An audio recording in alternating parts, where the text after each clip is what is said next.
Bien, bonjour à tous et merci d'être présents pour cette rencontre. Notre invité est l'auteur d'une quinzaine d'ouvrages et fait l'objet de plusieurs malentendus, dont trois me semblent en particulier devoir être contredits.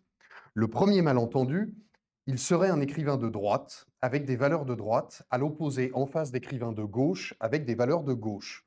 Notion qui impliquerait que la littérature puisse être enrégimentée sous les étendards de la politique, tandis qu'en vérité, il le répète, la politique n'est pas son sujet. Second malentendu, il détesterait son époque. Je le cite, « Nous vivons une époque passionnante. Du point de vue littéraire, mon projet est d'écrire une littérature qui décrive l'époque antilittéraire qui est la nôtre. » Troisième malentendu, découlant des deux autres, son œuvre serait, je cite, « sombre et lucide, pleine de noirceur. » Pour qui ouvre un de ses romans, ce qui saute aux yeux, au contraire, c'est la présence de l'humour sous forme de l'ironie. Nous allons d'ailleurs en parler. Patrice Jean, bonsoir. Bonsoir. Vous enseignez à Saint-Nazaire en tant que professeur de français. Vous avez publié votre premier roman en 2013 et je crois qu'on peut dire que vous vous êtes fait connaître du grand public en 2017 avec la publication de L'homme surnuméraire que j'ai ici, que peut-être certains d'entre vous connaissent. Vous êtes entre autres l'auteur de Revenir à Lisbonne, Tour d'Ivoire, La poursuite de l'idéal ou Le parti d'Edgar Winger. Vous publiez cette année Les mauvais fils, une correspondance choisie avec Bruno Lafourcade aux éditions La Mouette de Minerve et La vie des spectres, donc ici aux éditions du Cherche-Midi, qui nous fournit l'opportunité de vous recevoir. Ma première question, avant de traiter de ce roman, est la suivante. Lisez-vous les critiques qui sont émises au sujet de vos livres? Oui, je les lis parce qu'on me les envoie. Donc, les éditeurs envoient toujours les critiques. Donc, je les lis, oui, oui. Alors, je vais en citer quelques-unes qui Ouais. sont élogieuses sur ce dernier roman. La romancière Alice Fernet a dit, ouvrez les guillemets, « On évoque Balzac, Stendhal et Flaubert. Pour une fois, l'élogieuse filiation n'est pas usurpée. » Le journaliste du Figaro Magazine, Nicolas Huguemunt, je dois sans doute... Huguemunt, je crois. en parle comme du choc de la rentrée littéraire et d'un chef-d'œuvre d'intelligence. Et puis la chroniqueuse Laurence Biava, du site littéraire Actualité, a fait un article absolument élogieux sur ce roman, titré « Attention, chef-d'œuvre ». Ce qui pose les choses déjà pour commencer notre entretien. Deuxième question, inspirée par une citation que j'ai extraite du roman, qui est un propos que vous prêtez à votre narrateur, mais je pense que je peux vous l'attribuer.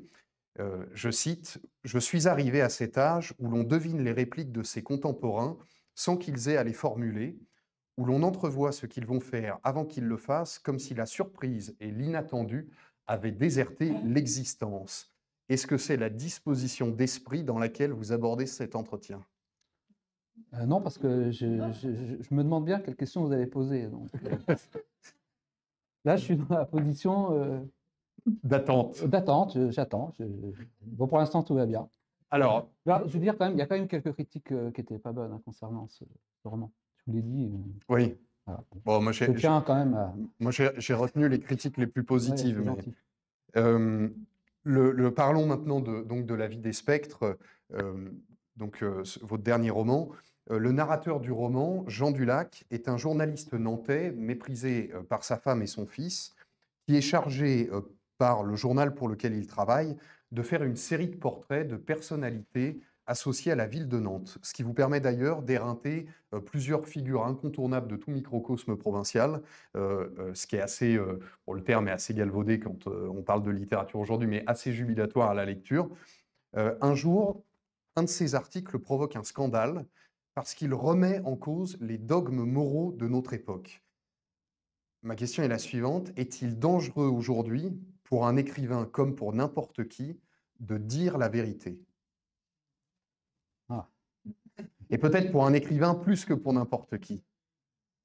Oui, alors effectivement, poser la question qu'est-ce que la vérité, je ne prétends pas forcément l'avoir, mais oui, je pense que c'est toujours dangereux de retirer les masques, de découvrir derrière des attitudes prétendument généreuses des mobiles plus égoïstes, c'est toujours dangereux de se moquer des idées en cours, toujours dangereux de critiquer et peut-être, oui, donc, par conséquent, de dire la vérité. C'est pas alors dangereux, entendons-nous bien, c'est pas dangereux, je crois, en France aujourd'hui, de dire la vérité. On n'est pas dans l'Union soviétique dans les années 50 ou voilà, donc il n'y a pas de danger physique ou très peu. On n'est pas en Algérie en 2024.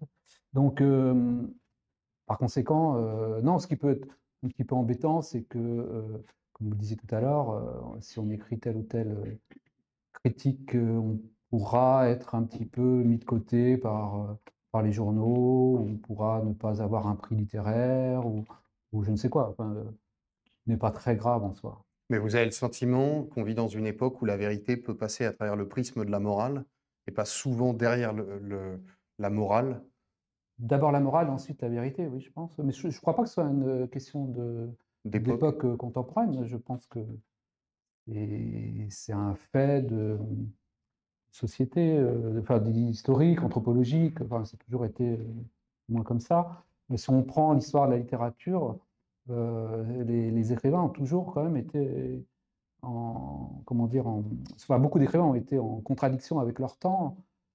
Peut-être qu'on écrit d'ailleurs que parce qu'on est en contradiction avec son époque. Mmh. Et quand on est vraiment totalement à l'aise dans son époque, totalement bien, totalement dans dans le même état d'esprit, enfin, si tant est qu'on puisse le définir, on n'écrit pas parce que tout va bien, quoi. Je crois que vous aimez citer une phrase de Mishima à ce sujet. Oui, alors tout écrivain, vous pouvez me la rappeler Toute œuvre naît d'une à résistance à l'époque, c'est l'époque. ça, voilà, Mmh. toute œuvre naît d'une résistance à l'époque. Oui. Ça, j'en suis persuadé. Molière, par exemple,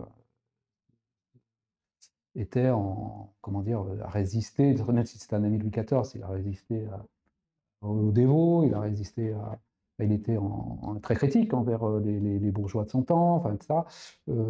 Flaubert, n'en parlons pas. Enfin, c'est vraiment une constante qu'on pourrait faire un livre là-dessus pour montrer comment un certain nombre d'écrivains ont été en décalage avec leur temps.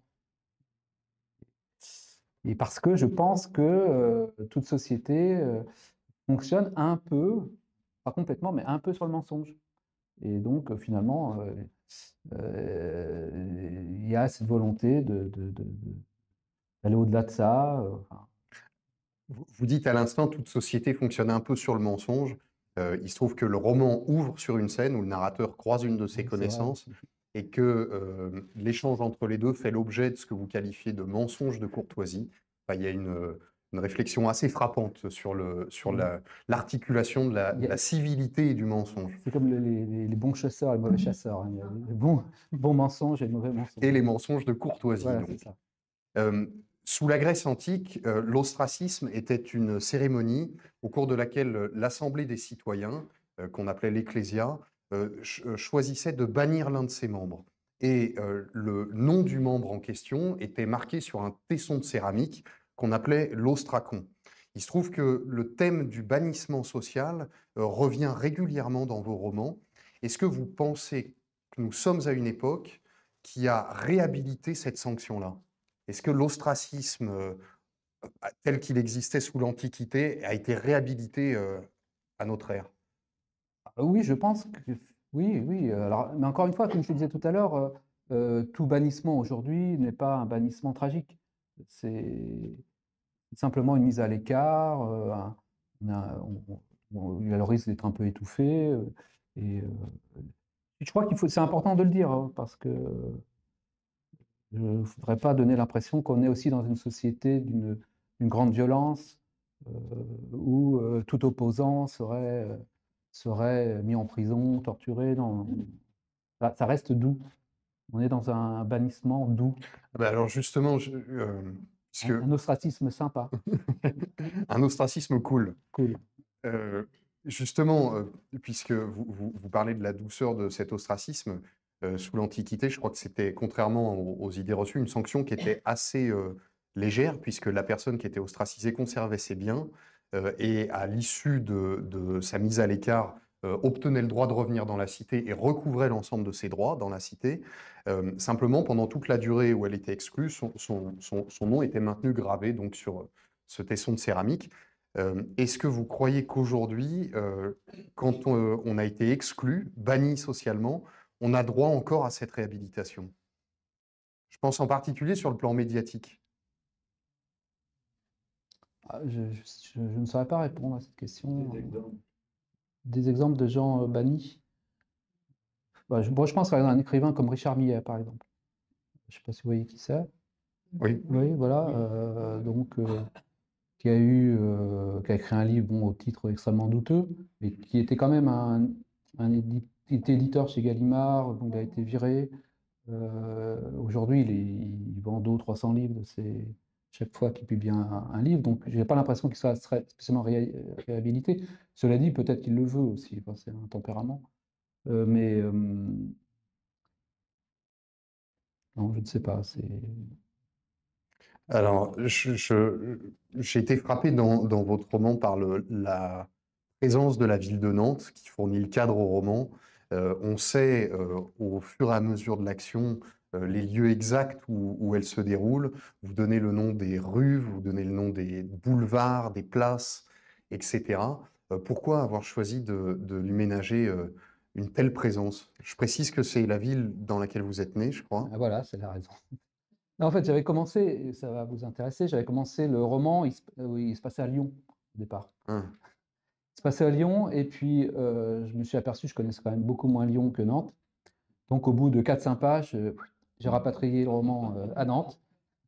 Et donc, j'ai dit, ce sera beaucoup plus simple pour moi parce que j'arrêtais pas d'aller regarder sur les guides, Google Maps, j'en ai marre de ça. Et je connais un peu Lyon, mais pas au point d'ancrer tout un roman épais sur Lyon. Donc Nantes, Nantes en soi, c'est pas si important, enfin, si, un petit peu, mais au fond, ce que je voulais, c'était une grande ville. En France, peu importe au fond, que ce soit Lyon, Bordeaux, Nantes, Lille, etc. C'était l'idée de la façon dont la culture se développait dans ces grandes villes. Et deuxième chose qui m'a intéressé, mais là, je pense que la ville dans laquelle on grandit nous informe, nous forme, et que grandir à Nantes comme j'ai grandi, avec le bord de mer au bout de la Loire, avec le passé surréaliste de la ville, avec les rues, avec le passage Pommerais, etc.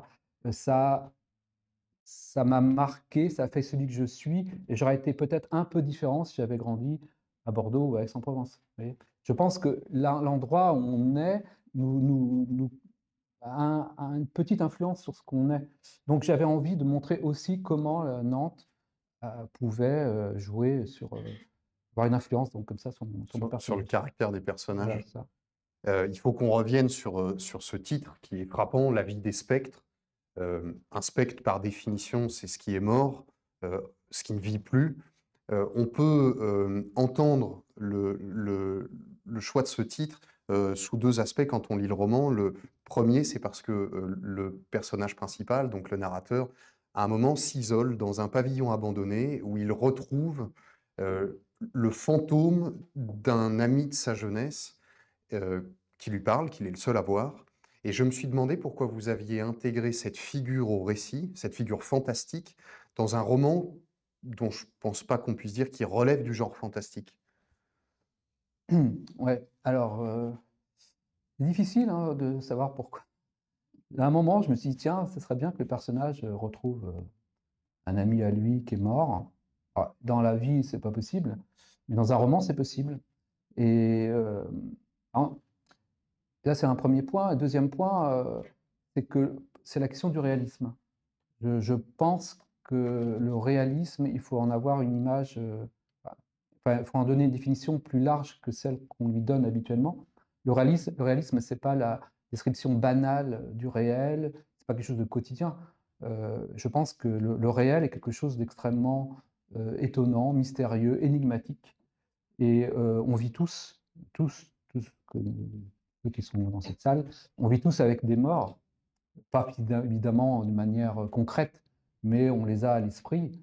Euh, voilà, et donc, d'une certaine manière, ce personnage qui cet ami mort, c'était une façon de décrire ce que nous ne voyons pas d'un point de vue du réalisme, c'est-à-dire ce fait que nous vivons avec des morts. Je ne sais pas si je suis clair.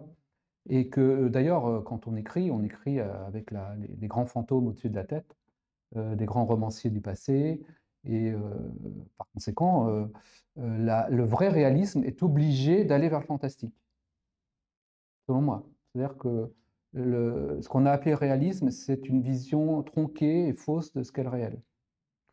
Pour faire écho à ce que vous venez de dire, j'ai relevé une citation du philosophe Alain qui disait Les morts pensent, parlent et agissent. Ils peuvent vouloir conseiller, approuver, blâmer. Tout cela est vrai, mais il faut l'entendre. Tout cela est en nous, tout cela est bien vivant en nous. Le poids croissant des morts ne cesse de régler de mieux en mieux notre instable existence. Pas mal, Alain. Et puis, l'autre acception du terme de spectre, si on s'en tient au roman, ce sont les vivants eux-mêmes. Les vivants eux-mêmes sont des spectres dans la manière dont on apparaît les uns aux autres. Est-ce que vous pourriez développer cette idée? Ah, j'ai dit ça, moi? Alors, non, non, je pense que non, je voulais, enfin, la vie des spectres aussi, la vie, c'est-à-dire qu'une vie qui n'est pas vécue intensément. Je pense que c'est, non, mais oui, retrouver. Mais c'était ça, l'idée de, euh, est-ce qu'on est vraiment vivant? Qu'est-ce que ça veut dire être vivant au sens euh, fort du terme? Il y a des vies qui sont trop, ou qui sont, disons, qui sont pas vécues dans l'intensité. C'était ça, hein, je crois, la vie des spectres. Et aussi des vies qui ne sont pas, qui n'ont pas en elles-mêmes leur origine et leur, euh, leur fondement. C'est-à-dire que on est tous comme ça, hein, mais on se copie tous un peu les uns les autres. L'être humain en soi, tout seul, ça ne veut rien dire. L'être humain est en société et on voit bien comment les enfants, quand ils grandissent, ils regardent comment les adultes font. C'est comme ça que le langage leur vient. Et par conséquent, l'individu tout seul, en autarcie, ça n'a pas de sens. Et voilà, donc c'est ça que je voulais dire aussi dans cette vie d'espèce. Alors, moi, j'ai relevé un passage où vous paraissez dire que c'est spectre, que les vivants sont des spectres dans le sens où il y aura une impossibilité fondamentale de connaître les autres, parce qu'on en a toujours une projection brouillonne, en fonction de la manière dont ils se présentent à nous. Et je voudrais citer ces lignes que j'ai trouvées très belles. Donc, c'est le narrateur principal qui parle. En m'acheminant vers la rue Mazagran, longeant d'abord le château des Ducs, puis le quai de la Fosse, j'ai imaginé les doubles flottant au-dessus des passants, double intime et antagoniste, une humanité frissonnante d'ectoplasme.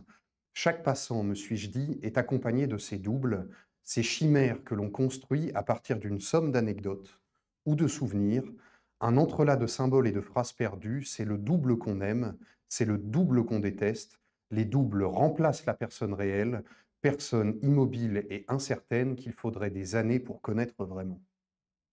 C'est bien dit. Jean Dulac, donc toujours ce personnage, ce narrateur, possède un manuscrit qu'il enrichit depuis des années, au point que ce soit devenu une sorte de journal ou de bloc-notes ou de fouillis de texte, qui porte le titre suivant, Les fantoches. Alors ma première question, c'est est-ce que vous avez vous-même un texte de ce type, qui serait une sorte de recueil non publié, Ah, j'ai des livres non publiés, mais il n'y a pas les fantoches. mais qui vous accompagne depuis des années, que Non, vous non, enrichissez depuis des années? non, non. Et je voudrais que vous nous disiez pourquoi ce titre, pourquoi les fantoches, que sont les fantoches? Bah, en fait, pardon, excusez-moi, je suis en train de perdre ma voix, l'entretien va se finir. Donc, je vais boire. Ouais. Pourquoi les fantoches? Ah, bah, ça évoque c'est une sorte de petite mise en abîme avec le roman, en fait, La vie des spectres et le personnage de Jean Dulac. J'ai joué avec ça, en réalité. C'est-à-dire, le personnage de Jean Dulac, je voulais que le lecteur se pose la question, est-ce que c'était l'auteur ou le narrateur? Enfin, quel était le lien? Et ça m'amusait de brouiller un peu les pistes. Donc, ce Jean Dulac qui écrit un livre qui s'appelle Les Fantoches, est-ce que c'était pas moi en train d'écrire Les Spectres? C'était un peu pour ce jeu-là. Ouais, il y a une phrase où vous évoquez le mot fantoche que j'ai retenu. Sans vérité, donc tiré du roman, sans vérité, il n'y a pas de morale. Il est si facile de prétendre être un honnête homme quand on ne descend jamais au sous-sol dans l'immense fabrique des fantoches. En ouverture du roman, il y a cette phrase. On vit par superstition en nourrissant l'idée que vivre est une bonne chose. C'est le narrateur. Hein. L'idée de vivre n'est pas une bonne chose? Non, bah, disons que Je veux dire, tout vivant pense que la vie est une bonne chose. Je pense que c'est... Et peut-être qu'au soir de sa vie, c'était pas forcément une si bonne chose. Et qu'il y a quand même beaucoup de choses qui sont détestables. Et voilà, donc, mais c'est le narrateur qui dit ça à un moment. Hein, mais moi, je pense qu'en réalité, contrairement à ce que dit Jean Dulac, le personnage, que la vie est une bonne chose. J'ai quand même bien réfléchi à la question et je suis quand même content d'être vivant. Dans un chapitre assez étonnant dans le livre, vous imaginez une révolte des mots, où les mots soudainement se mettent à vouloir tout signifier, à se libérer de la définition qui leur est associée. Je cite ces lignes. Le mot table était fatigué de toujours qualifier un plateau horizontal soutenu par 4 pieds ou une liste de chiffres, de lois, de pourcentages. Au cours de ce grand soir des mots, la table sonna le tocsin du grand départ et de la libération totale. Tous les autres mots suivirent les premiers séditieux, y compris ceux qu'on croyait plus équilibrés, comme conformiste, conservateur ou éternité. Ce fut une révolution. Pourquoi avoir imaginé cette révolte des mots? Alors là, c'est parce que il m'a semblé parfois d'observer que les mots n'avaient plus grand sens, qu'on leur prêtait des sens qui n'étaient pas le leur, et que donc l'idée m'est venue que les mots étaient en train de se révolter de leur première signification. Je me dis, ça serait amusant d'écrire une petite fable où les mots, pour le coup, décident de ne plus signifier ce qu'ils avaient toujours signifié depuis des siècles. Et je crois que les problèmes qui sont aujourd'hui dans nos sociétés sont parfois des problèmes de définition de mots. Et bon, on le sait tous, parfois on se dispute avec des amis parce qu'on ne met pas les mêmes réalités derrière un même mot. On a tous éprouvé ça, on a tous vécu ça. Et je crois que c'est important que les mots aient une signification, que les phrases renvoient à un sens précis, parce que s'il n'y a plus ce lien entre le mot et les choses, les mots et les choses, on va vers des catastrophes, je pense. Vous avez des phrases fortes sur ce sujet. Nous vivons l'ère du simulacre lexical, où les mots dissimulent plus qu'ils ne disent le réel, où les vies se déroulent dans l'à peu près des phrases automatiques, comme une brume permanente, percée çà et là des évidences, par la conjonction parfois du mot et de la chose. Et puis, cette expression que j'aime beaucoup, vous évoquez la buée des mots sur le monde, pour dire leur incapacité à transcrire le réel. En fait, les mots, comment dire, ça peut être le pire et le meilleur. Hein. Je pense, moi, que les mots, c'est très important parce que c'est ce qui nous permet de voir le monde, de le percevoir. Je donne souvent cet exemple que, me concernant, je connais assez peu le lexique de la végétation, des arbres, des fleurs, etc. Et quand je me promène dans une forêt ou dans un jardin, je pense que je vois beaucoup moins de choses que certains de mes amis qui, eux, ont une connaissance précise des mots et ce à quoi ils renvoient. Donc, comme moi, je me promène dans une forêt, je ne vois que des arbres, hein. Des arbres et des fleurs, en gros. Et eux, ils voient des fleurs en particulier, ils voient la façon de leur forme, etc. Donc, je pense que les mots, c'est pas une analogie, hein, nous permettent vraiment d'être en contact avec le monde et plus on a de mots, plus on peut avoir une perception exacte des choses. Et ça, c'est l'aspect positif hein, du vocabulaire, des phrases, etc. Mais il y a aussi un aspect négatif qui est que dans nos cerveaux, les phrases viennent presque toutes seules. qu'on est rempli de clichés, de stéréotypes, et que ces clichés et stéréotypes, au contraire, vont avoir l'effet contraire, c'est-à-dire nous empêcher de voir le monde. Donc c'est le pire et le meilleur. Si on resserre un peu la focale pour parler de la langue française en particulier, j'ai aimé cette phrase de vous. L'orthographe française, complexe et ténébreuse, protège des petits magouilleurs. On comprend que certains aient intérêt à sa simplification. Non, mais c'est vrai parce que quand on reçoit des mails, par exemple, genre, pendant un certain temps, on recevait des mails pour nous soutirer de l'argent et repérais toujours des fautes d'orthographe. Je me disais, bon, voilà, c'est des escrocs. Et donc, l'orthographe m'a protégé à plusieurs reprises. Bon, l'intelligence artificielle fera qu'il n'y aura plus Oui, de bien fautes dans sûr. les mails, mais Voilà, voilà. pour le meilleur et pour le pire. Là, j'arrive à des questions qui évidemment, ont trait au roman, mais débordent sur votre œuvre d'une manière un peu plus générale. Souvent, vos héros sont des personnages masculins qui sont méprisés par leurs femmes ou par leurs enfants. Et en vous lisant, je Pas pense, toujours quand même, pas toujours. pas toujours, mais en tout cas, c'est souvent le Oui, personnage. oui, oui, oui, d'accord. Et je pensais aux mots de Peggy qui disait que les hommes mariés et les pères de famille étaient les grands aventuriers du monde moderne. Est-ce que c'est une idée que vous reprendriez à votre compte? Parce qu'on sent à travers vos livres que c'est difficile quand même, hein. Non, non, non, non, non. Non? Non, je ne reprendrai pas. Non, je pense pas qu'être père de famille, ce soit être un aventurier. Je pense que non, non. Là, je pense que Peggy, bon, je ne connais pas assez Peggy pour le critiquer ou pour en parler.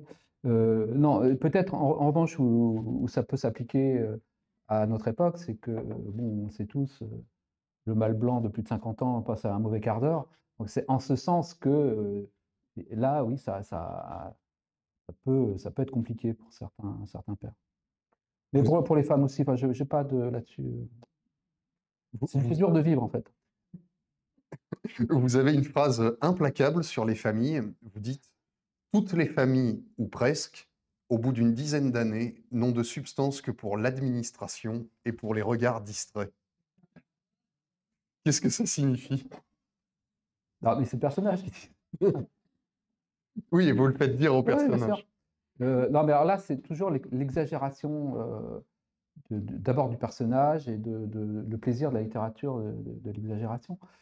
Mais oui, ça existe des familles qui n'ont d'existence que pour l'administration. Et dans ce roman, on voit bien qu'il y a une famille, il y a un couple, il y a donc ce journaliste, il y a sa femme qui est orthodontiste, et puis ils ont un fils qui est lycéen. Et chacun, tous les soirs, passe la soirée seul, en fait. Le père dans son bureau, la mère regarde la télévision, et le fils est son ordinateur à jouer.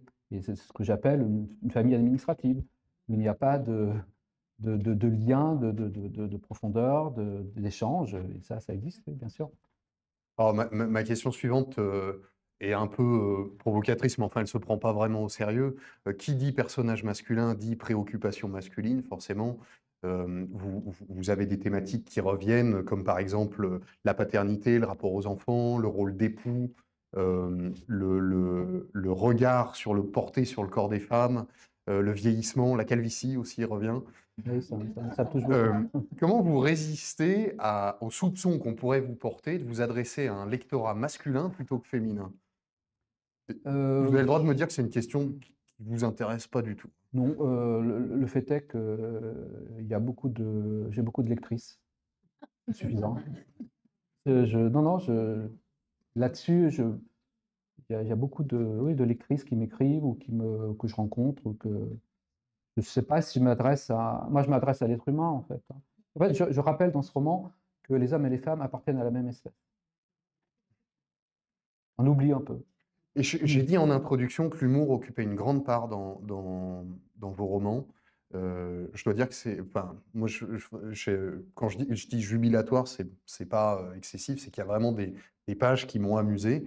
Dans La vie des spectres, par exemple, vous avez une scène très drôle de réunion pédagogique suite à une professeure qui est giflée, et vous décrivez de manière magistrale le côté grégaire des parents d'élèves et la lâcheté du proviseur qui s'exprime devant eux. Et puis, il y a une autre description qui m'a amusé. C'est cette description de certaines librairies contemporaines. Donc pareil, je ne résiste pas au plaisir de le partager avec le public. On est dans la librairie. Une table regroupait tous les livres, essais ou romans, en lien avec le féminisme. Plus loin, une autre table disposait en étoile des essais pour alerter les lecteurs des dangers du réchauffement climatique. Je remarquais sur une affiche avec des enfants tout sourire. Je remarquais une affiche avec des enfants tout sourire, noir, blanc, jaune. Sur cette affiche, en grosses lettres rouges, on lisait son premier chef-d'œuvre. Le mercredi et le samedi, la librairie proposait des ateliers d'écriture, ouvrez les guillemets, pour les petits monstres, ce qu'il fallait traduire, pensais-je, par, ouvrez les guillemets, vos enfants pleins d'imagination. Des silhouettes en carton de Victor Hugo, de Marcel Proust et de Georges Simenon se détachaient comme des ombres chinoises sur un mur blanc. Hugo portait une crête de punk, Proust un maillot du PSG et Simenon fumait un joint. Yourcenar, plus loin, tel Marilyn Monroe, retenait sa robe blanche pour que le souffle du métro ne la soulève pas tout entière. La robe. Évidemment, je suppose que ça doit être délibéré de ménager autant d'espace pour l'ironie dans vos romans. Vous faites un lien consubstantiel entre la littérature et l'humour? Ah oui, totalement. Alors, c'est une thèse que j'ai quelques thèses comme ça de temps en temps.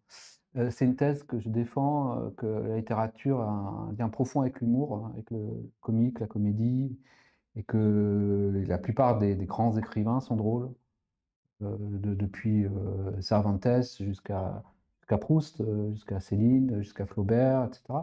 Je pense que forcément, la réalité peut être vue d'un point de vue tragique, effectivement, tout est tragique, mais la réalité aussi est totalement comique, en fait, c'est une comédie permanente. Tout le monde joue un rôle, tout le monde est dans un rôle.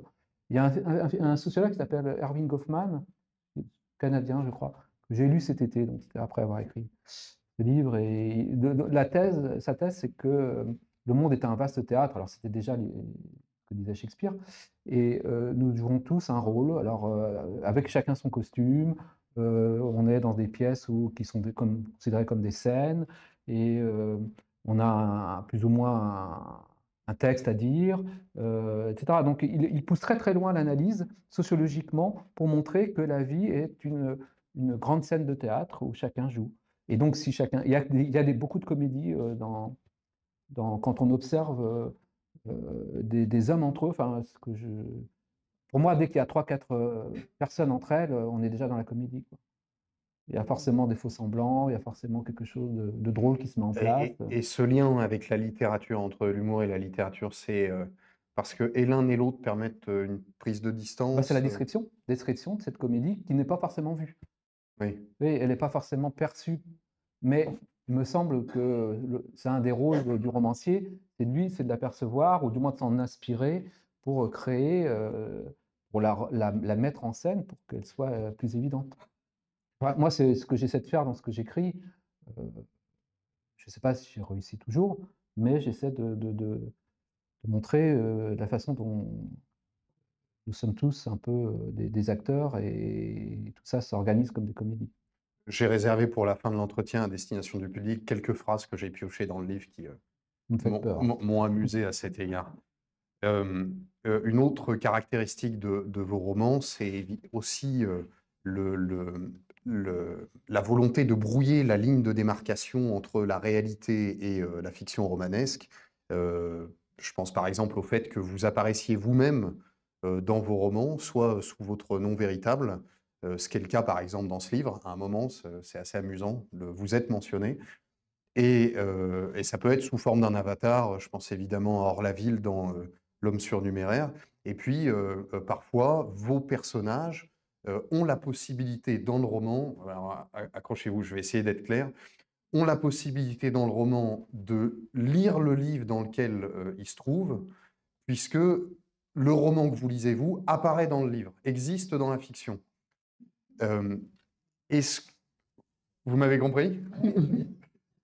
Et pourquoi cette volonté de brouiller la ligne de partage entre la réalité et la fiction? Qui est une vraie ligne de force dans votre œuvre, hein.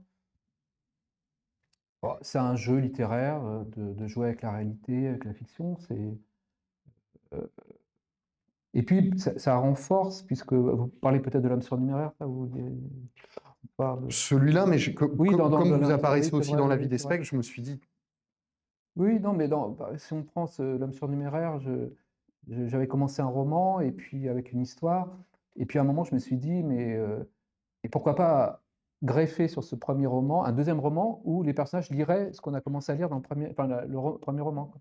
Et je trouve ça amusant parce que ça fait des jeux d'écho, ça me permettait de critiquer le roman que j'étais en train d'écrire. Et comme c'était un roman sur la littérature, et je dirais, cette mise en abîme était le moyen le plus efficace pour parler de littérature. et Et je vois, après, la réalité, la fiction, comme je le disais tout à l'heure, c'est la même chose avec le fantastique. Si vous voulez, puisque la vie est une comédie, le monde une scène de théâtre, bon, la fiction et la réalité ne sont pas comme ça deux mondes totalement étanches. La fiction se nourrit de la réalité après s'interpréter à partir de la fiction. Enfin, les choses sont beaucoup plus poreuses qu'on a tendance à le croire. Et je m'étais demandé si c'était justement pour défendre la capacité de la littérature à atteindre au même niveau de réel que le réel lui-même. Bah, c'est-à-dire que oui, il y a ça aussi dans le sens Et je où voudrais retrouver une phrase où vous amenez cette idée, mais je suis pas sûr de... bah, je pense que le roman, la fiction aujourd'hui, ça va plus de soi en fait. Je crois qu'on est je me trompe peut-être, mais il me semble que dans une société où le roman, la fiction n'a peut-être pas forcément la, la place qu'elles ont pu avoir. Donc quand j'écris, je me dis mais qui va me lire? Il faut vraiment que je trouve des choses à dire qui vont intéresser le lecteur, qui vont le choquer, qui vont le... Enfin, j'ai vraiment envie d'être en contact avec le lecteur. Et donc, c'est ce mélange fiction-réalité. Ah oui, alors c'était une de mes questions justement. Est-ce que vous attendez une réaction particulière du lecteur? Non, je n'attends pas à ce qu'il me dise quoi que ce soit, le lecteur. Mais moi, quand il lit le livre, quand le lecteur lit le livre, j'espère que... bah, ça arrive, hein, il y a des lecteurs qui disent qu'ils trouvent que c'est très ennuyeux. Bon, mais bon, peu importe. Enfin, si, c'est un peu bête, heu, mais en fait, j'essaie quand même de faire réagir, enfin vous savez, c'est les phrases de Kafka, hein, qui disait qu'un livre doit être, la hache gelée qui brise la non, la hache qui brise la mer gelée en nous. Ça doit être un coup de poing qu'on soit dans la figure, autrement c'est pas la peine de lire. Et c'est Suran aussi qui disait qu'il faut lire pour se faire du mal, autrement c'est pas la peine. Et moi, je suis un peu dans cet état d'esprit, faire du mal, quoi, en fait, ouais, mais faire du mal pour faire du bien au bout du compte, finalement. D'ailleurs, au-delà de ces entrelacs entre la réalité et la fiction, ce qui est marquant aussi dans vos romans, c'est le soin que vous prêtez à la forme, aux différents modes d'écriture. Enfin, parfois, il y a des changements de narrateur, vous passez parfois de récit de la première à la troisième personne. De temps en temps, il y a un journal, la forme du journal apparaît dans le récit.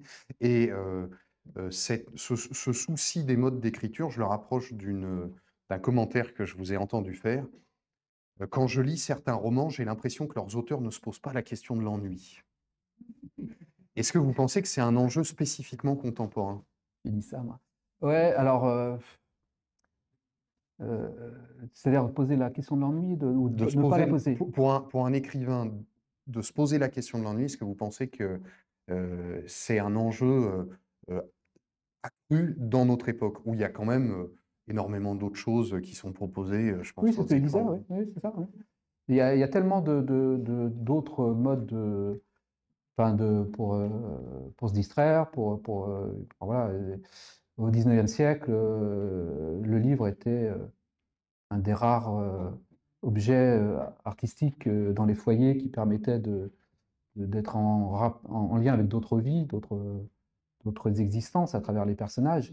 Aujourd'hui, dans tous les foyers, il y a des télévisions, il y a des ordinateurs, il y a le cinéma, il y a les réseaux sociaux, et cetera. Donc forcément, le livre est en concurrence, simplement dans un partage du temps. Et donc je pense toujours, peut-être que j'échoue, mais du moins c'est ce que j'essaie, c'est quand j'écris, c'est pas simplement d'être en concurrence avec les autres romanciers ou avoir le surmoi littéraire de Flaubert et de Proust. C'est aussi, je me dis, il y a d'autres, modes de divertissement, disons, j'aime pas le mot divertissement pour parler de littérature, mais enfin d'autres modes artistique. Et donc j'y pense, oui, j'y pense. Et je me dis comment faire pour que le lecteur ait envie de continuer le livre et n'ait pas envie de se mettre à un jeu vidéo ou allumer la télévision en disant, ou alors, voilà, oui, c'est une question qu'on est obligé de se poser, oui, bien sûr. Je ne sais pas si j'ai répondu à la question. Mais... Si, très bien.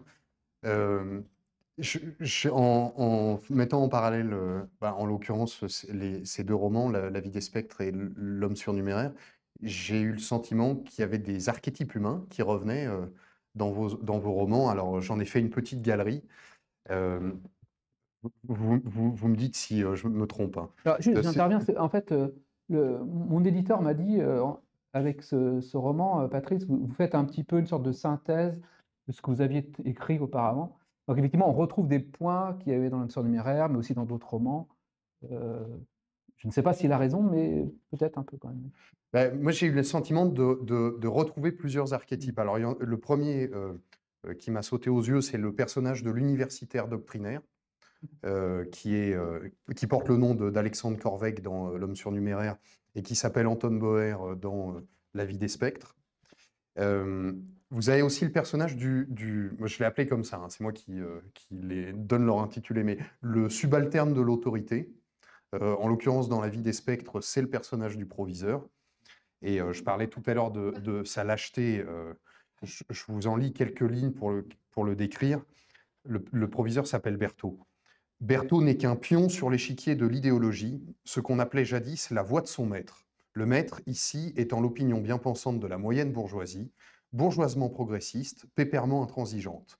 Les Berthaud ont un flair de chien de race qui leur dicte la position à adopter, la position qui fait bien.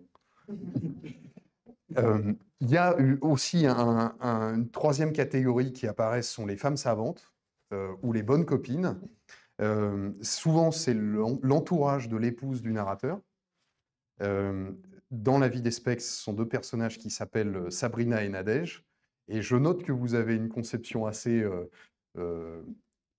sombre, c'est pas le terme, mais sceptique de l'amitié féminine. Non, pas du tout. J'ai l'impression. Et puis, il y a un personnage qui est celui du père censeur. Alors, le père censeur, c'est dans L'homme surnuméraire, Gilbert Langlois, qui dirige donc une collection qui s'intitule La littérature humaniste, qui caviarde les grandes œuvres du passé. Et dans La vie des spectres, c'est la libraire Jeanne Gobert, dont j'ai lu la description de sa librairie tout à l'heure. Et à propos de ce personnage du père censeur, vous évoquez une figure dont j'ignorais l'existence, figure historique, j'entends, qui est l'abbé Louis Bethléem. Est-ce que vous pourriez nous en parler? Alors, je ne connais pas très bien, mais effectivement, c'était un abbé qui avait écrit un livre dont le titre m'échappe, qui était très en vogue au début du XXe siècle, et dans lequel il expliquait, il passait en revue tous les écrivains de son temps, ou même des années précédentes, des siècles précédents, et il donnait une sorte de caution religieuse à ces écrivains. Il expliquait que, par exemple, on ne pouvait pas lire André Gide, mais qu'on pouvait lire je ne sais quel autre écrivain, et il y avait des petites... Et donc, c'était une sorte de censeur, effectivement, des écrivains de son temps. Alors, le Et titre il était très écouté. Et bon, il a disparu des consciences aujourd'hui, et il était prescripteur, comme on dit. Ouais, alors, j'ai regardé pour me renseigner. Je crois, le titre du roman, enfin de son livre s'appelait, c'est assez explicite, Roman à prescrire, roman à lire. Voilà. Je crois que la première moulure a été publiée en 1904 et qu'il l'a enrichi jusqu'à la fin des années 30, et qu'il était surnommé par ses contemporains le père Fouettard de la littérature. Est-ce qu'il vous semble qu'il y a des abbés Bethléem aujourd'hui? Qui ont comment dire ça, Des censeurs de la littérature? pas au point de cet abbé Bethléem, je pense pas. Parce que lui, vraiment, apparemment, il avait un poids très, très important. Maintenant, oui, bien sûr, il y a. Les censeurs, c'est pas le terme, mais en fait, ça revient à ce qu'on disait tout à l'heure, au début de l'entretien. Il y a des livres qu'on va proscrire plus ou moins, soit de manière directe, soit de manière indirecte. Oui, ça arrive. Et puis le dernier archétype que j'ai relevé, qui est un de ceux qui m'a le plus intéressé, c'est le personnage d'Hélène dans La vie des spectres, bon, moi je l'ai intitulé La Sainte, qui est un personnage anachronique, qui, par rapport à l'époque dans laquelle elle vit, qui est investi par la question du bien et du mal et par le problème de la vie intérieure. Et bizarrement, j'ai eu le sentiment que ce soit Hélène dans La vie des spectres ou dans L'homme surnuméraire, je crois que c'était Lisa, la compagne de Clément d'Artois, Ouais. Clément Artois, que ces personnages qui sont les plus valorisés sous votre plume sont souvent des personnages féminins. Pour aller un peu à rebours de ce que je disais tout à l'heure. Oui. Est-ce que vous pensez que les femmes sont plus prédisposées à la vie intérieure? Bah, c'est peut-être un hasard total, mais Non, non, non, non, non, non, non, je pense. Enfin, concernant Hélène, j'avais un peu pensé à la philosophe Simone Veil, vous voyez, donc, qui était d'ailleurs, il y a un clin d'œil parce qu'à la fin du roman, elle va enseigner au Puy-en-Velay, où a enseigné Simone Veil. Concernant les femmes, c'est un peu compliqué. La sainte, oui, c'est peut-être un fantasme. euh, vos personnages sont souvent habités par l'idée de la mort, bien qu'ils ne semblent pas en avoir particulièrement peur. Et j'ai noté aussi que, bizarrement, quand on vous écoute, on a l'impression qu'à la cinquantaine, on est quasiment fini, enfin, prêt à sombrer à l'article du trépas. Je voulais vous soumettre, d'abord vous poser la question, est-ce que vous partagez l'insouciance de vos personnages sur ce sujet? L'insouciance par rapport à la mort? Oui, Ah non, non, non, pas moi, du tout. j'ai assez peur de la mort, non, non. Et je voulais vous soumettre les paroles d'une chanson de Serge Reggiani qui s'appelle La Cinquantaine, qui sont les suivantes. On arrive à la cinquantaine, moitié figue, moitié raisin, le cœur absous de toute haine, le cœur absous de tout chagrin. On a troqué sa destinée contre des hauts, contre des bas, rêve vendu à la criée pour faire le vendredi gras, et c'est tout. Est-ce que ça vous parle? Non, mais oui, ça peut me parler, mais encore une fois, le personnage dans le roman, hein, Jean Dulac, ce n'est malgré tout pas moi. Même s'il y a des liens, vous voyez, c'est, pour écrire, j'ai absolument besoin de la fiction. C'est-à-dire que je sais que aujourd'hui, il y a beaucoup d'écrivains qui racontent leur vie ou font de l'autofiction. Moi, je n'arrive pas. C'est-à-dire que j'ai absolument besoin de créer des personnages, d'être dans l'imaginaire. Et à partir du moment où j'ai mon intrigue, où je suis dans l'imaginaire, là, en revanche, je me sens libre et donc plus à même de créer. Et il y a une autre raison aussi qui font que j'ai besoin du roman, et je l'ai lu dernièrement chez le romancier américain Philip Roth, où il a écrit une autobiographie qui s'appelle Les Faits, et ça m'a beaucoup marqué. Il dit un texte, une autobiographie, le critère pour juger une autobiographie, c'est un critère de vérité, donc quasiment un critère moral. C'est-à-dire, est-ce que ce que je suis en train de raconter est vrai? Est-ce que je suis en train de raconter mon enfance, mon adolescence? Est-ce que ça s'est vraiment passé comme ça? Alors que dans un roman, le critère de la vérité, c'est pas du tout le même. Le critère pour juger un roman, c'est un critère esthétique. Est-ce que les personnages, enfin, comment est l'histoire? Vous voyez, on n'est pas du tout dans même état d'esprit, à mon sens. Et en ce qui me concerne, je ne critique absolument pas les romanciers qui parlent de leur vie. Simplement, c'est pas mon cas. Moi, je suis vraiment donc, et quand je joue dans La vie des spectres, entre ce lien entre l'auteur et le narrateur, c'est vraiment un jeu. C'est-à-dire qu'il y a des éléments qui me sont propres. Et moi, je sais exactement, d'ailleurs, il y a 2 ou 3 épisodes que j'ai vécus, mais c'est pris dans une sorte de tissu de fiction romanesque, et c'est ça qui m'intéresse, c'est cette création imaginaire. C'est pour ça, ma question s'adressait vraiment à Patrice Jean. C'est comme j'étais surpris du rapport parfois assez serein que vos personnages semblent avoir vis-à-vis de la mort, je m'étais demandé si c'était partagé par vous. Mais bon, Bah, je sais pas, enfin, par rapport à la mort, on en est tous au même point, hein, c'est pas... D'ailleurs, puisqu'on parle de la peur de la mort, venons-en à une figure qui vous est très chère, c'est Blaise Pascal. Je crois savoir que vous êtes un grand lecteur de Blaise Pascal. J'ai j'ai relevé cette phrase que vous aviez dite à son sujet. Les pensées sont l'unique livre en mesure de calmer mes angoisses. J'ai écrit ça, moi? Oui.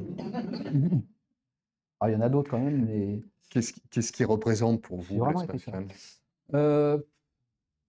Calmer mes angoisses, Pascal, parce que c'est pas tout à fait son truc, Pascal, hein. Il est plutôt du genre à accroître les angoisses, parce que quand il écrit des pensées, il s'adresse, lui, il est croyant, il s'adresse à tous les incroyants qui l'entourent, qui sont ses amis, et il leur dit: «Regardez, vous êtes, dans le divertissement, vous aimez la vie, mais attendez, vous allez mourir bientôt, la vie passe très vite», et il a envie de leur faire peur. Heu, alors ce qui peut me calmer quand je lis ça, c'est un peu paradoxal, c'est que j'ai l'impression de revenir à quelque chose d'essentiel. Je pense que je parlais tout à l'heure des clichés, des stéréotypes. Parfois, ce qui m'angoisse, c'est de vivre, dans un monde, où il y a de la buée, quoi, comme, on disait, la buée sur le réel, et quand on lit Pascal, la buée, on l'enlève comme ça avec un petit chiffon, et ça me fait du bien. J'ai relevé dans La vie des spectres cette phrase que je trouve très belle. La tentation de ne plus être libre, c'est la tentation du mal. Elle est un vertige pareil à celui qui nous saisit quand on longe un précipice. Et comme vous évoquez la tentation du mal, je voulais savoir si pour vous il y a un lien consubstantiel entre la littérature et le problème de l'existence du mal. C'est une idée qui revient souvent sous la plume des écrivains, je pense à Georges Bataille en particulier. Ah oui, je pense, oui. Oui, c'est la littérature doit, à mon sens, s'intéresser au mal. Bah, que serait une littérature? On peut le dire autrement. Que serait une littérature qui ne s'intéresserait pas au mal? C'est pas possible. Là, ce serait vraiment un jeu pour enfants. Non, la littérature doit se confronter au mal au sens, au mal moral, mais aussi au mal, ontologique, c'est-à-dire le fait que, nos existences se dégradent, et jusqu'à la dégradation finale. Et ça, c'est ce qui nous, on est acculé à ça, et donc la littérature, c'est un moyen de mettre, ce mal en scène, de le côtoyer, de le vivre, de le faire, sentir à travers des personnages. Vous citez dans le roman une phrase de l'Ecclésiaste. Des justes sont traités comme s'ils avaient agi en méchants, et des méchants sont traités comme s'ils avaient agi en justes. Et je voulais savoir quel sentiment vous inspire cette réalité, enfin cette vérité-là. Est-ce que il y a une réserve en Patrice Jean pour l'indignation? Est-ce que vous diriez que vous êtes parfois indigné? Indigné, ça voudrait dire que je suis surpris en ce sens-là, pas vraiment. Pour Mais l'écrivain, hein, je sais. oui, oui, je suis pas surpris, mais révolté, oui, bien sûr. Quand un juste est mis au banc des assassins et des injustes, je trouve que non, non, je suis un cas de morale. C'est pour ça que je précisais pour Ouais, l'écrivain, parce que bon, ouais. je vous aurais pas posé la question à titre personnel, mais est-ce que lorsque vous écrivez, parfois vous avez vous êtes traversé par une indignation, ou est-ce que vous avez le sentiment par vos livres de venger Oui, oui, oui, oui, oui, je pense que un alors, outrage? oui, alors je pense que la vengeance, c'est aussi un des motifs qui font écrire. C'est pas au sens, pas au sens, concret du terme. On ne va pas écrire un livre pour se venger d'une personne en particulier, mais heu, une envie comment dire? De montrer que telle ou telle attitude ou tel ou tel type de personnage, sont dans l'erreur, ou sont dans l'hypocrisie, pardon, heu, ouais, c'est quand Flaubert écrit Madame Bovary, je pense qu'il ne l'aurait pas écrit s'il n'avait pas ressenti une sorte d'agacement, et plus que ça, d'une révolte, contre la société normande dans laquelle il vivait, le pharmacien Homais, les médiocres qui l'entouraient, et cetera. Et quand il écrit, il y a quand même cette idée de se venger, enfin je vais vous montrer tel que vous êtes. C'est ça qu'il voulait faire. Et c'est peut-être pas un sentiment très noble, mais il reste. Vous voyez, ce qui est bien dans la vengeance, c'est que ça part pas comme ça, quoi. Quand il y a eu que les gens ont eu des souffrances, ou quand, eh bien, quelque chose qui travaille et ça permet d'écrire un roman. Parce qu'écrire un roman, c'est pas si facile quand même, il faut un peu de temps. Donc il faut de l'énergie, il faut un motif fort. Je pense que la vengeance, ça peut en être un. À la suite de Pascal, j'ai plusieurs questions sur des sources d'influence ou des figures d'écrivains qui vous inspirent. Dans une interview que vous aviez donnée à Actualité, on vous avait posé la question suivante. Vous sentez-vous proche de tel ou tel écrivain actuel? Et vous aviez eu cette réponse très directe. Vous aviez dit: un écrivain doit être seul, totalement seul, ou seul avec les grandes œuvres qui l'ont formé. Et puis, j'imagine, sous l'insistance du journaliste, vous aviez cité quelques noms, en l'occurrence, j'en retiens 3. Je vous propose de parler de celui de votre choix. Ah ouais, un des trois. Un des 3, librement, s'il y en a un Ouais. que vous pourriez évoquer. Là, ce sont vraiment des écrivains actuels. Actuel, d'accord. Le premier, c'est Jean-Pierre Georges, de Chinon. Le deuxième, c'est Renaud Camus. Et le troisième, c'est Benoît Dutertre. Est-ce qu'il y en a un des 3? Je précise que Benoît Dutertre Il est est mort, décédé il l'été est mort dernier. ouais, au mois de juillet. Ouais. Non, bah, je vais parler de Jean-Pierre Georges, faire un peu de pub. Je pense que c'est sans doute le moins connu des 3. Oui, c'est le moins connu des trois. Jean-Pierre Georges, c'est un ancien instituteur en retraite qui a commencé dans les années 70 à écrire des poèmes et qui ensuite est passé à une écriture d'aphorismes, de petites pensées un peu sur son quotidien, sur ses promenades à vélo, sur les liens amoureux, etc. Et je trouve que c'est un des écrivains les plus brillants, les plus étonnants et les moins connus de France actuelle. Enfin, moi, je le connais, mais je le connais vraiment personnellement, mais je le connais parce que c'était tellement, j'ai tellement aimé ses livres qu'un jour, j'ai fait ce que je fais jamais, c'est-à-dire que je lui ai écrit. J'ai d'abord écrit à son éditeur et j'ai dit voilà, j'ai adoré le dernier livre de Jean-Pierre Georges, si vous pouvez lui dire. Et il me dit bah, écoutez, je vais vous donner son adresse. Et donc il m'a donné son adresse et je lui ai écrit. Et il se trouve que 1 ou 2 ans plus tard, on s'est rencontrés et on est devenus des amis. Donc, une belle histoire d'amitié. Et je conseille vraiment de lire ces livres qui sont là. Les titres sont toujours un peu pessimistes. J'allais vous demander si vous aviez une référence à nous conseiller pour le Alors, découvrir. un titre, le titre d'un de ses livres, c'est Je m'ennuie sur Terre. Jamais mieux. Donc, non, mais comme tous les pessimistes, il est quand même très drôle. Et Ouais. il est très drôle et très poétique. Et voilà, je sais que lui, il vend presque rien parce que c'est un genre qui ne se vend pas, les aphorismes. Mais pour moi, à chaque fois qu'il publie un livre, c'est toujours une joie.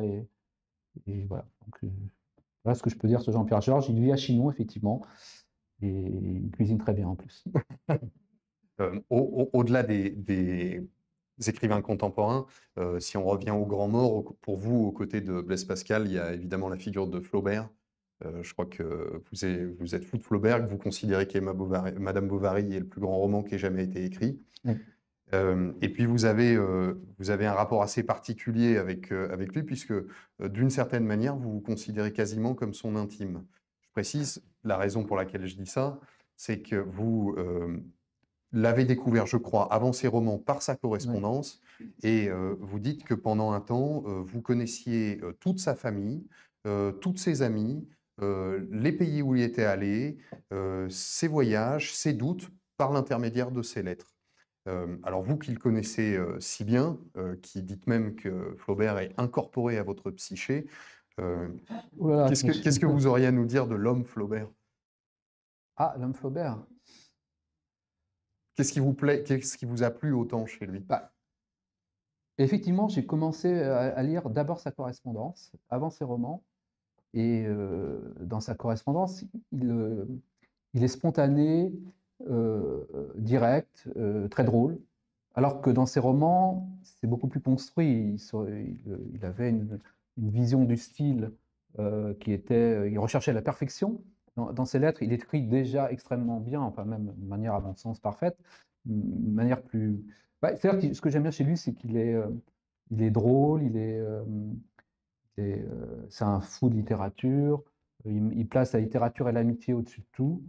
Et, il considère la littérature comme un... Ce qui m'a fait, d'ailleurs, ce qui m'a marqué quand j'avais 20 ans, c'était pour lui, la littérature, c'était un mode de vie. C'est-à-dire qu'il a très tôt compris que il fallait écrire, enfin qu'il devait écrire, lire pour vivre le mieux possible, un peu en retrait du monde. Et je l'ai pris un peu, j'ai pris un peu sa méthode comme un modèle. Et oui, bon, c'est-à-dire que quand on lit une correspondance comme la sienne, moi je ne sais pas si vous l'avez lu, moi je la recommande, hein. On a l'impression, moi quand je le lisais, j'ai l'impression de vivre en Normandie en 1840, 1850, dans sa maison à Croisset, et je m'intéressais, bah, que devient sa petite fille, enfin, enfin ça n'a pas de fille, mais enfin, sa mère, comment vont ses amis, est-ce qu'il va réussir à publier Madame Bovary, enfin, on est vraiment totalement, parce qu'il y a des milliers de lettres, donc c'est une sorte de roman vrai sur toute une vie, et je trouve ça vraiment passionnant, hein. Et en plus, c'est quelqu'un d'extrêmement intelligent, qui, qui avait une vision, je pense, assez juste de la société du 19e siècle, hein, et de la condition humaine. En plus des romanciers, est-ce que vous diriez que vous êtes influencé par des philosophes? Alors, moi, j'ai fait des études de philosophie, donc oui, il y a quelques philosophes. Oui. En tant que romancier, hein, En tant que romancier, oui, bah, oui, parce que on nourrit sa vision du monde et donc de tout ce qu'on a lu et vu.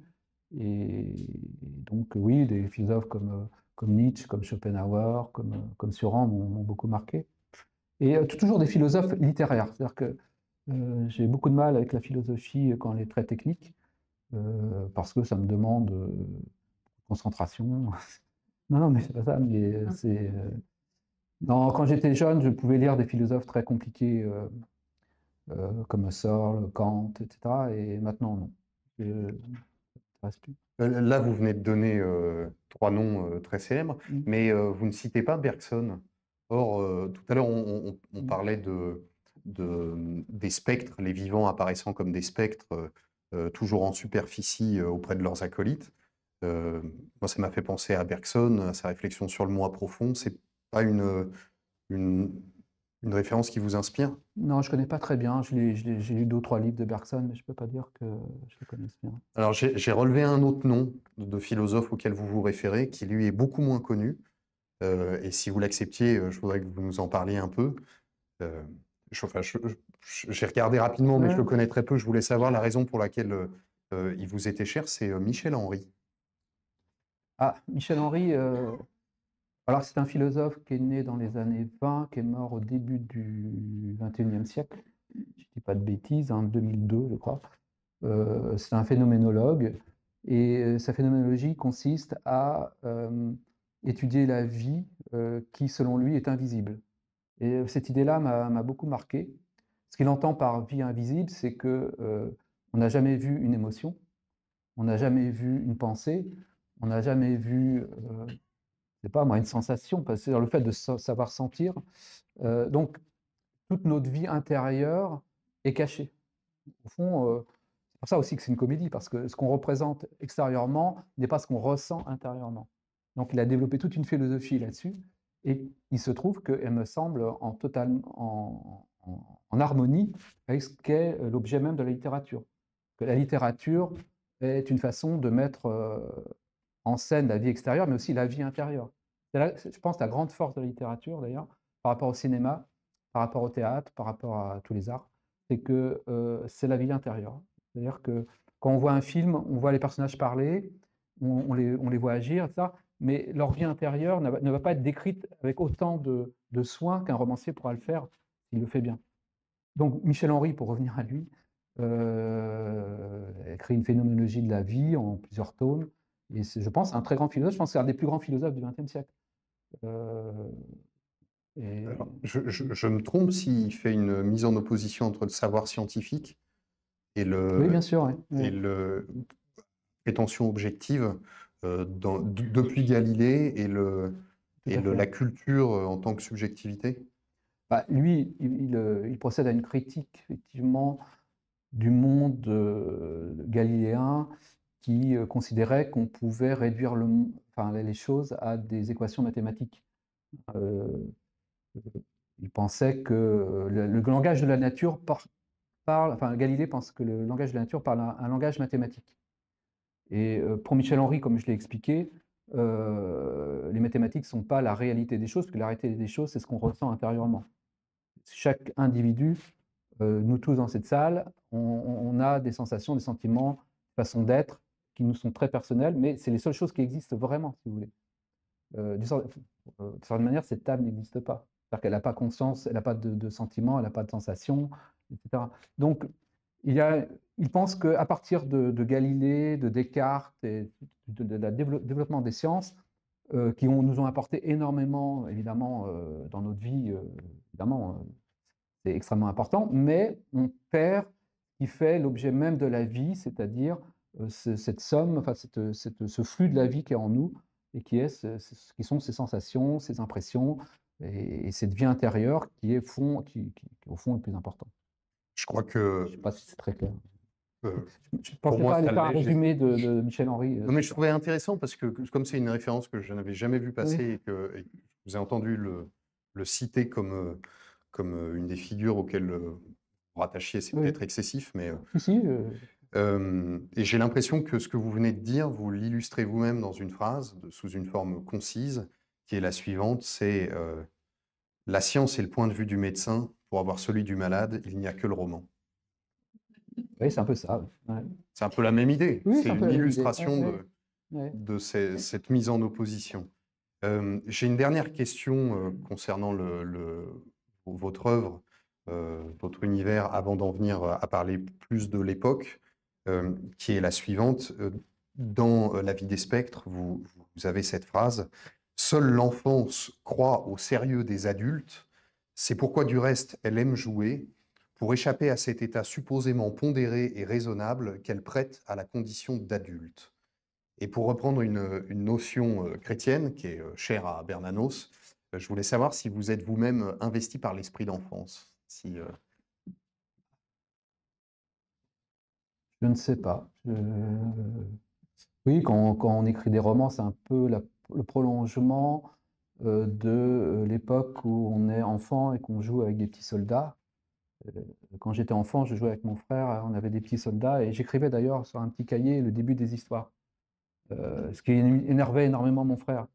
Il allait voir ma mère, il dit ouais, Patrice, il ne veut pas commencer à jouer, il veut d'abord commencer à écrire son histoire. Donc, effectivement, c'est peut-être un prolongement de ça, mais je ne sais pas. Je pense que euh, non, je pense que l'enfance, c'est pas non plus un monde merveilleux, en fait. Vous savez, Freud disait que les enfants étaient quand même des pervers polymorphes. Donc, je pense que je suis plus moral aujourd'hui que quand j'avais 2 ans ou 3 ans. j'en viens à parler de notre époque, puisqu'évidemment vous êtes aux prises avec elle, ce que je disais en introduction. Comment envisagez-vous l'avenir de la littérature? Est-ce que vous croyez qu'elle conservera une place dans la société future? Là, c'est vraiment un pari sur l'avenir. Euh, je pense qu'elle ne disparaîtra jamais. Pour la raison que j'ai donnée tout de suite avec Michel Henry, c'est qu'elle est l'expression de la vie intérieure. Et donc, tant qu'il y aura des êtres humains, il y aura des vies intérieures, et donc le besoin de formuler cette vie intérieure. Maintenant, elle peut rétrécir, quoi, et ne plus avoir l'importance qu'elle a pu avoir. Ouais, je pense qu'elle a quand même perdu de son prestige. Vous voyez, par exemple, De Gaulle, il prend pour ministre de la Culture Malraux, parce que Malraux, c'est Malraux, quoi. Aujourd'hui, bon. Hmm. Vous pensez qu'elle a déjà occupé une place prépondérante? Est-ce qu'au fond, la littérature n'a pas toujours été destinée à un public de niche? Oui, Je veux dire, c'est Malraux qui disait qu'il y avait, je crois, à son époque, 10 000 lecteurs véritables. Est-ce qu'il y a déjà eu une époque où la littérature occupait une place importante dans la société? Oui, effectivement, si on prend le 16e, 17e siècle, de toute façon, les gens ne savaient pas lire, donc il y avait beaucoup moins de lecteurs. Euh, mais aujourd'hui, où tout le monde sait lire, c'est ça qui est un peu, c'est comment dire, aujourd'hui, où à peu près la plupart des gens savent lire, où les livres sont accessibles, etc. Je trouve que la proportion de lecteurs par rapport à cette alphabétisation générale est quand même pas si glorieuse que ça. Ça, c'est un premier point. Deuxième point, au XVIIe siècle, on parlait tout à l'heure de Louis XIV, Molière, c'était un des amis de Louis XIV. Enfin, pour Molière, autour de lui, il y avait Racine, hein, il y avait Boileau, il y avait, bon, non, pour Louis XIV, il y avait Molière, Boileau, Racine et d'autres. Il était entouré d'art, etc. Et donc ça avait une importance, si vous voulez, parmi les élites. Hmm. Louis c'était vraiment l'élite politique enfin, la richesse aussi. Aujourd'hui, j'ai beaucoup moins cette impression. Ah, c'est la perte de la place de Mais la littérature au sein des classes dirigeantes qui vous frappe. classe dirigeante, dans les conversations, si vous voulez, quand vous allez avec des repas, et bon, moi c'est un peu différent parce qu'on sait que j'écris, mais bon, euh, dans des repas avec des amis, ils vont plus parler du dernier film, ils vont plus parler de, je sais pas, d'une série que tel roman, tel. Voilà, c'est une impression. Je sais qu'on me reproche souvent de dire ça, et je l'ai déjà dit, mais peut-être que je me trompe, oui, c'est possible. Peut-être que je me trompe et qu'on vit un âge d'or, je n'ai pas l'impression. Et d'ailleurs, vous empruntez une notion à la sociologie pour parler de ce phénomène. Vous évoquez le fait de vivre avec un habitus littéraire, Mhm. d'avoir un habitus, c'est-à-dire une manière d'être, un comportement général, une attitude qui est connectée à la littérature. Et je crois que vous dites que c'est plus une source d'isolement que Je trouve, ouais. de valorisation aujourd'hui. Ouais. Ouais, oui, j'ai l'impression. Oui. Je, j'ai des amis avec qui je parle beaucoup de littérature, mais c'est pas le cas de tous. Donc, voilà. Mais encore une fois, moi, je suis, comme tout le monde, comment dire, contraint par euh, mon expérience personnelle qui est forcément limitée. Euh, on est tous dans une expérience personnelle limitée. Je vois les choses, je connais combien de personnes, je ne sais pas combien on connaît de personnes vraiment, en fait. 100, 200, combien de foyers, de soirées on est invité. Donc mon expérience me donne ce résultat. Il est possible que ce soit tronqué. Et toujours très délicat pour moi d'avoir effectivement des- des certitudes sociologiques. Les certitudes sociologiques, c'est pour les sociologues, le romancier.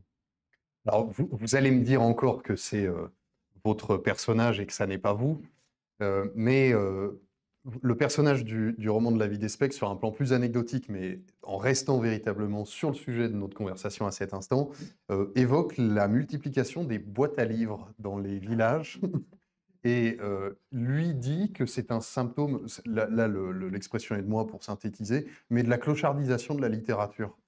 Euh, pour quelle raison? Bah, si vous Dans voulez, quel sens on peut oui, l'entendre? bah, c'est-à-dire que, non, bah, là, c'était un peu ironique, mais les gens ne se mettraient pas leur smartphone dans les boîtes. Ils ne mettraient pas des bijoux, mais ils veulent bien se séparer de leurs livres.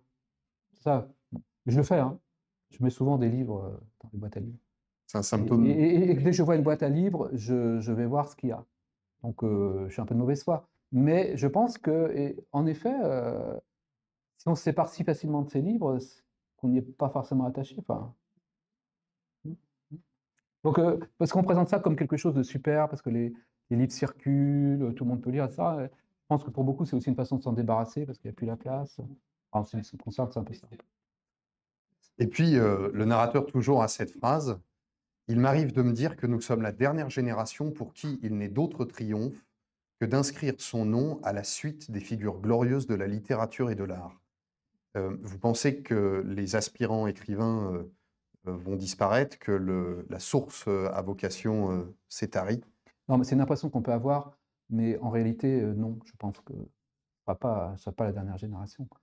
Que je rencontre quand même assez souvent des jeunes écrivains, 30 ans et qui pensent qu'à ça, hein, qu'à la littérature et qu'au roman. Et donc oui, ça continuera encore pendant quelques générations. Ce qui vous empêche pas par ailleurs de vous opposer à une idée assez partagée, comme quoi lire serait une bonne chose en soi. Ah oui, ça, je pense que c'est pas du tout une bonne Parce que chose en soi. Ça. vous considérez que parfois il vaut mieux faire autre chose. Oui. Bah, non, parce que c'est-à-dire qu'on considère aujourd'hui que lire, c'est bien. Mais la question, c'est que lit-on? C'est pas, pour moi, à la rigueur, vaut mieux écouter de la musique plutôt que lire un mauvais livre. Par exemple, je crois que vous n'avez pas beaucoup d'affection pour la saga Harry Potter. Non, je l'ai jamais lu, je connais pas. Non, c'est parce que Ouais, vous en parlez comme d'un instrument du capitalisme.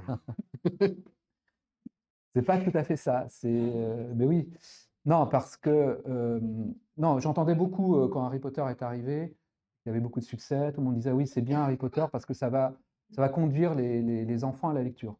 Or, maintenant, ces enfants sont grands et ils ne lisent pas, forcément. Enfin, j'en connais un certain nombre. Et donc, je me suis dit, les enfants, quand ils avaient 10 ans et qui lisaient Harry Potter, le lisaient non pas parce que soudainement, ils étaient éblouis par les livres, mais c'est parce que tout le monde lisait Harry Potter.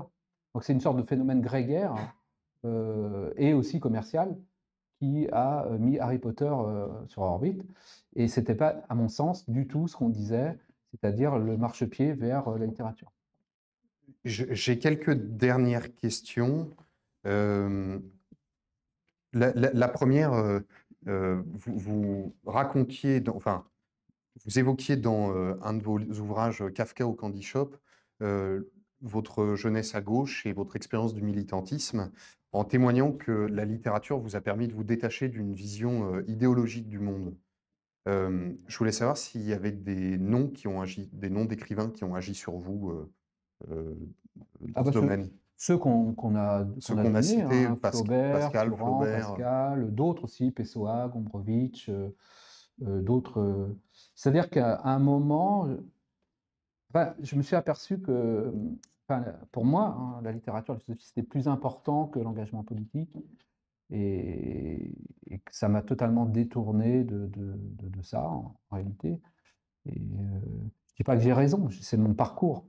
C'est mon parcours individuel, de vie intérieure, comme je disais tout à l'heure. Et j'ai été plus attiré par Flaubert que d'aller militer, oui, ça c'est sûr. Et Vous dites même de manière assez provocatrice qu'on peut parfaitement lire Brieux-La Rochelle sans devenir franquiste.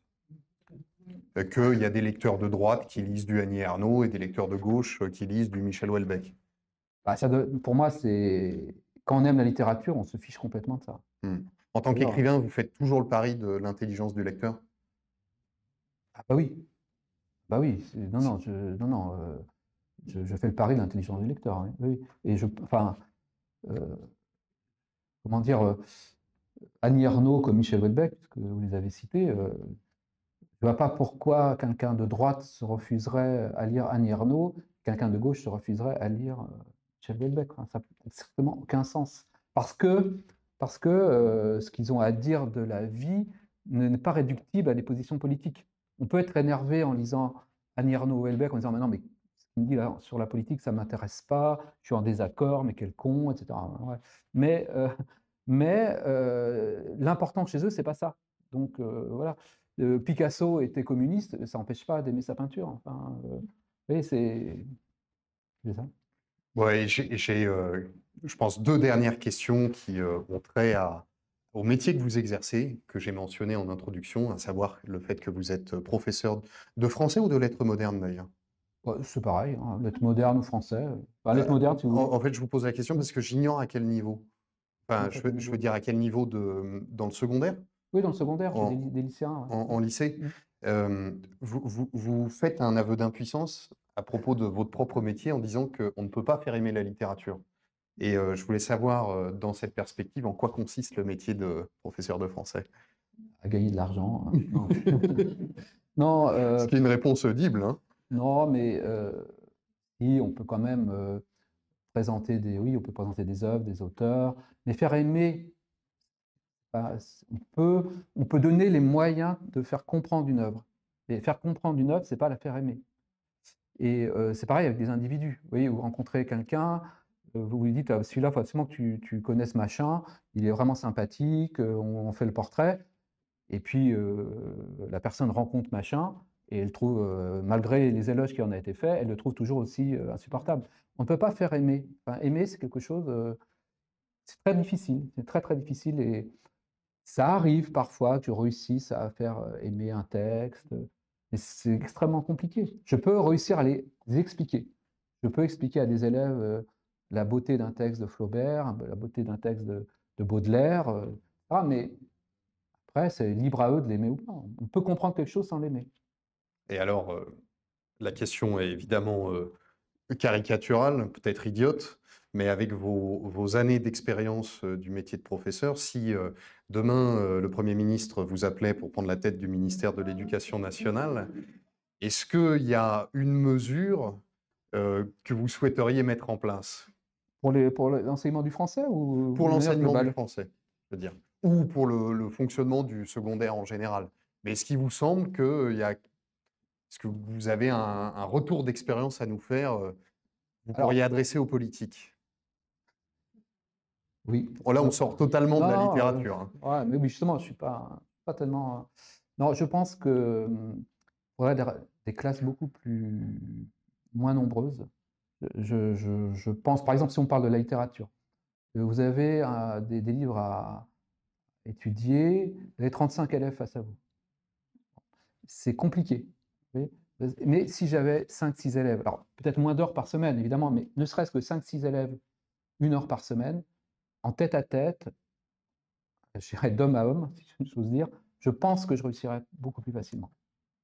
C'est-à-dire qu'aujourd'hui, en plus, ce serait possible parce qu'avec les moyens, pour une fois, la technologie pourrait nous aider, et les élèves pourraient être beaucoup plus en autonomie par rapport aux livres et avoir un lien, je dirais, plus direct, plus personnel avec les professeurs. Ce serait une réorganisation, totale, je pense, mais bon, c'est moi, je me trompe peut-être, là-dessus, je ne suis pas en politique. Je vous remercie, Patrice Jean, d'avoir répondu à mes questions. Je voudrais, avant d'achever et de passer la parole au public, rappeler le titre de votre dernier roman, donc La vie des spectres, paru aux éditions du Cherche Midi. J'ignore si la correspondance avec Bruno Lafourcade est déjà publiée. Si, elle est publiée, ouais. Elle est publiée, elle est parue. Et puis, comme je vous le disais un peu plus tôt, partager avec vous quelques-unes des phrases que j'ai relevées du livre et qui témoignent de votre drôlerie, enfin de votre humour et du caractère parfois transgressif de votre propos. Les voici. On dit tellement de bien des femmes qu'il faudrait écrire des dizaines de pamphlets contre elles pour établir l'équilibre, c'est-à-dire la vérité. Première citation. Deuxième citation, le mutisme des animaux me repose du caquetage hominien, enfin des êtres qui n'ont pas d'idée sur le monde. Troisième citation, il existe encore des forêts, des îles, des déserts que l'homme n'a pas encore souillés, des steppes qui ignorent la nécessité de l'écriture inclusive. Quatrième, le point commun entre les idiots et les philosophes, c'est la prétention à tout comprendre. Et la dernière, à propos d'un des personnages du récit, n'importe quel petit gros aurait renoncé à séduire les plus belles filles, Fournier, lui, symbolisait la réfutation de l'idée de destin. Merci d'avoir répondu à mes questions. Merci.